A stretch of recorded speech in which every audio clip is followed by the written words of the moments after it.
And now, Old Sacramento's Theater of Lights. Ladies and gentlemen, I bid you welcome on this cool winter evening. I'm James McClatchy. I came to California like so many others to find my fortune in gold. Instead, I made my mark as the editor of the Sacramento Bee, recording the stories of the great people of this fine city. It's wonderful to be back in Sacramento during the most glorious time of the year. I can't tell you how much I yearn for the traditions of old, with visions of Christmas trees, sugar plums, and candy canes dancing in my head. Now, if you would all be so kind, I would like to take you back to a time when Sacramento was a new and bustling town on the edge of the frontier. It was an exciting time in the new state of California. Sacramento City was recovering from the great floods of 1861 and 62. In fact, one of the greatest engineering achievements of the time was accomplished when the very streets you're standing on and the buildings you're surrounded by were lifted an entire floor to save the city from the threats of future flooding. Sacramento was a busy and diverse commercial center filled with people from all over the globe, like me, in search of gold and new opportunities. Why, in fact, you could have walked down these very streets and heard almost any language in the world being spoken. One of those travelers was a fellow journalist writing for the Sacramento Union. I knew him as Sam Clemens, but you may remember him as Mark Twain, perhaps our nation's greatest storyteller. I'll let him take over. Why, thank you, McClatchy. You know, Sacramento was a rough and tumble place in those days. In fact, I called this place the city of saloons. Back then, Sacramento was a friendly place that loved to celebrate, probably on account of all those saloons. But the people here had a reputation for kindness. Why, these very buildings that surround you hosted Sacramento's earliest Christmas celebrations, offering warmth and revelry to travelers thousands of miles away from home and family. One of the places where travelers loved to celebrate was the What Cheer House. Yes, this famous building was named for a friendly salutation common in the gold rush, when people greeted each other with "What cheer, partner?" Celebrations were, well, let's just say they were legendary. Not to be outdone was another popular social gathering place just down the street. The Ebner Hotel, built in 1856, it was Sacramento's newest and most elegant place to stay. With its ornamental facade and elaborately decorated interior, it was one of John Sutter's favorite places to frequent. Now, if you'll turn your attention back to the other side of the street, I'd like to present to you the majestic Howard House. Built in 1859, this building was a place in which many a homesick traveler along the western frontier would celebrate the season. And now we come to the oldest building in Sacramento, besides Sutter's Fort. Ladies and gentlemen, I present the venerable Lady Adams Building.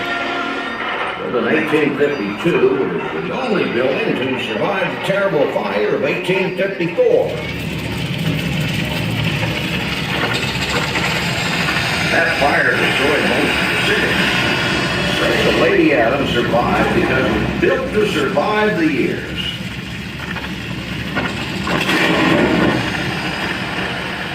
Like the fine residents of this city, the Lady Adams is tough and resilient, and also survived several floods, which were not to dampen the celebration here and there back in the early days. Yes, before the streets were raised, along with many of these buildings, flooding was common happening in the winter months.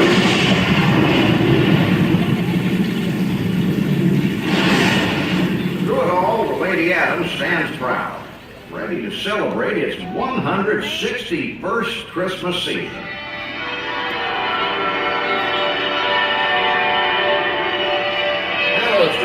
This whole area was known for wearing the green.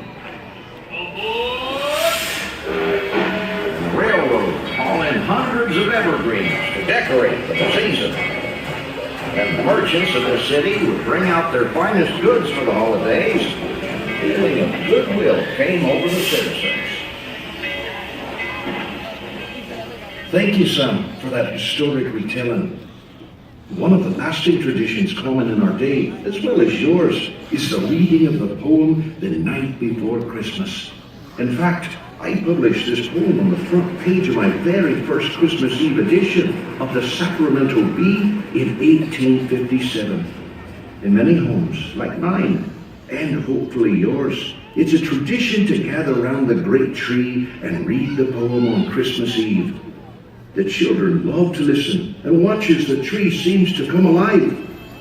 I would be pleased if you'd allow me to share this tradition with you and with your family, if I may.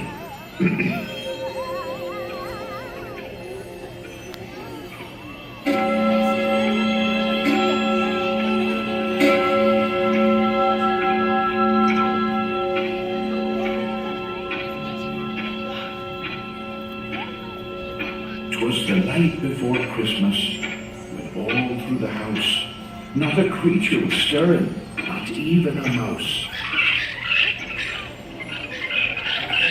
The stockings on the tree were hung by the chimney with care, in hopes that St. Nicholas soon would be there.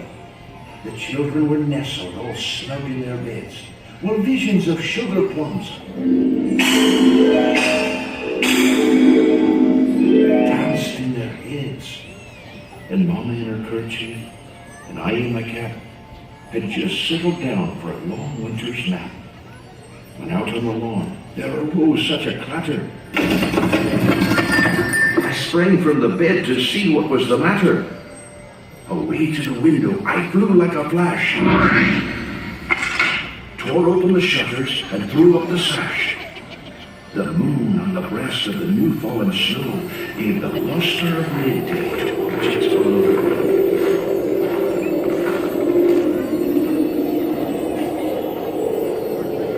When, what to my wondering eyes should appear but a miniature sleigh and 8 tiny reindeer.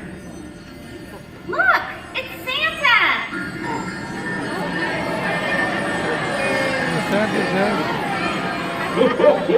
Oh, there's hardly any naughty children on my list this year. Oh, except for that Jack Frost. He's always on the naughty list. With the little old driver so lively and quick, I knew in a moment it must be St. Nick.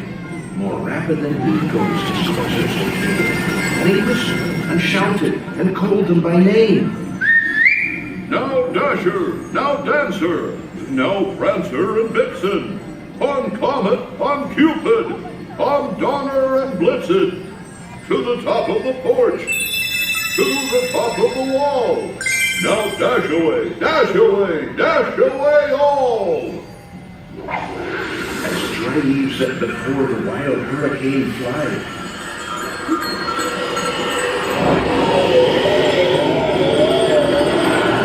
When they met with an obstacle, not to the sky, so up to the housetop the coursers they flew, with a sleigh full of toys, and St. Nicholas too. And then in a twinkling, I heard on the roof the prancing and pawing of each little hoof.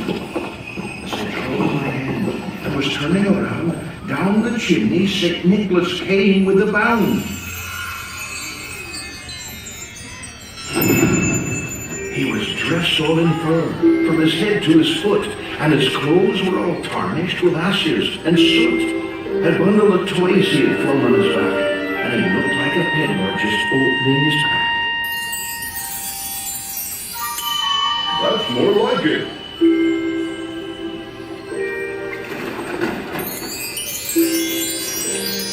Oh, you'll love this.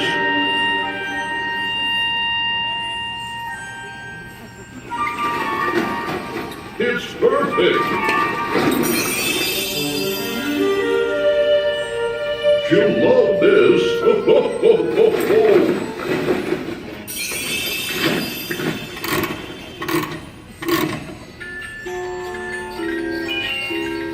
His eyes, how they twinkled. His dimples, how merry. His cheeks were like roses. His nose like a cherry. His droll little mouth was drawn up like a bow, and the beard of his chin was as white as the snow. The stump of a pipe he held tight in his teeth, and the smoke it encircled his head like a wreath. He had a broad face and a little round belly that shook when he laughed like a bowl full of jelly.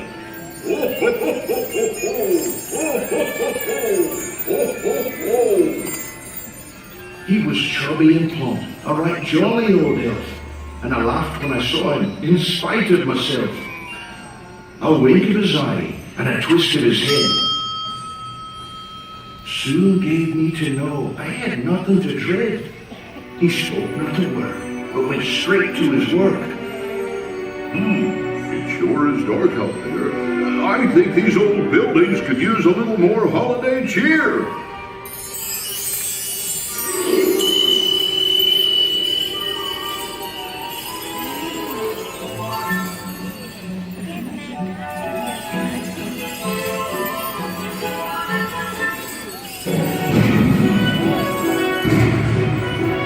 Now, to that side of the street.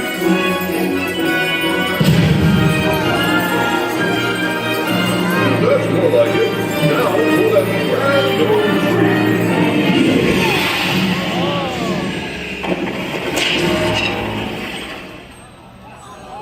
That's not right. Why didn't that work? That cold wind could only mean one thing. Jack Frost. I know you're there. Show yourself.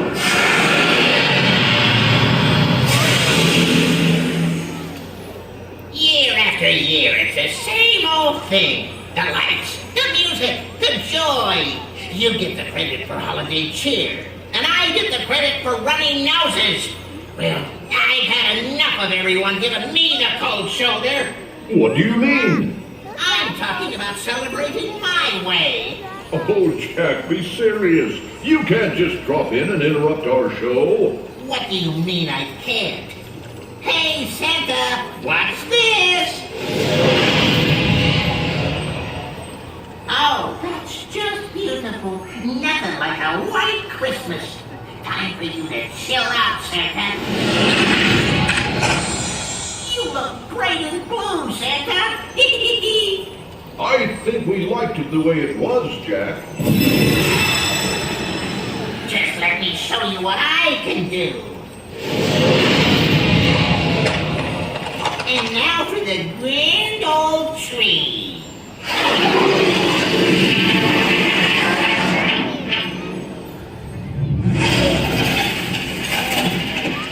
Stockings? Wouldn't you rather have cold feet? Sugar plums? And I'm not even sure what those are. Presents? For me? No. So you shall go. Now for a little chillfulness. How about that, Santa? Isn't that cool?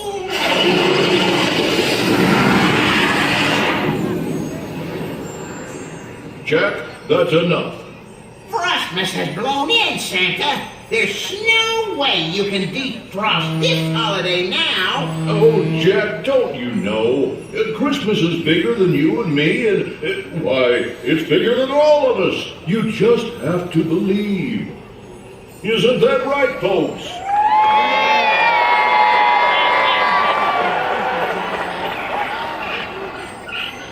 What's that stirring? There's no mouse in my house.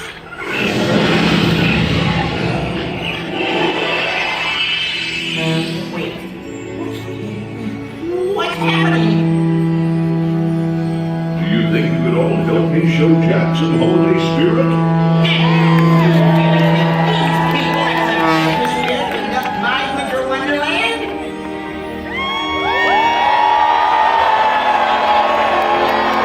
On the count of three, everyone make a lot of noise, and we'll show Jack just how much Christmas means to us.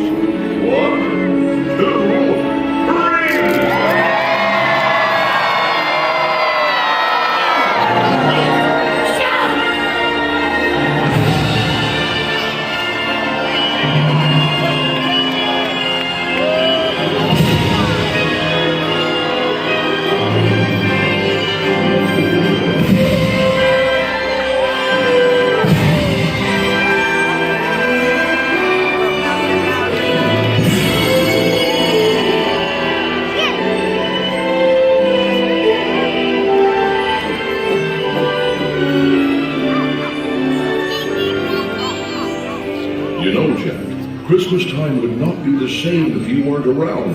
And even though you've been naughty, I got you a present. A present? For me? I've never gotten a present before.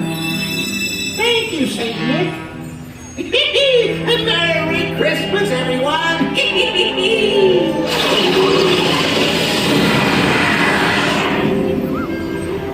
Merry Christmas, Jack.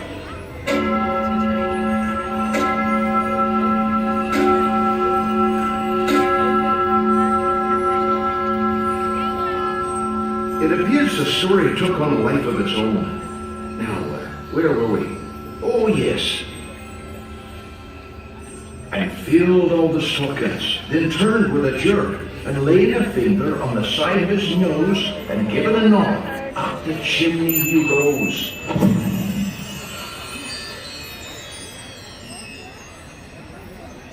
He sprang to his sleigh, to his team gave a whistle, and away they all flew like the down of a thistle.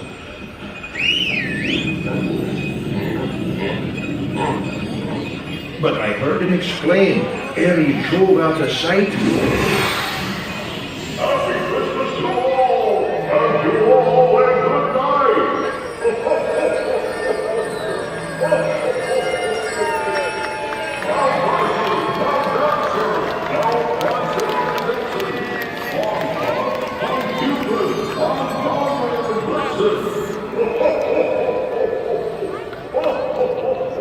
And with that, gentle persons, I bid you adieu. I hope you've enjoyed our historical journey through the streets of Old Sacramento and the magic of Christmas. I've enjoyed your company, and now, as a parting gift to you, please linger and enjoy some classic old-time holiday music and experience all that Sacramento's original shopping district has to offer. Happy Christmas to all of you, and thank you for celebrating this joyous season with us.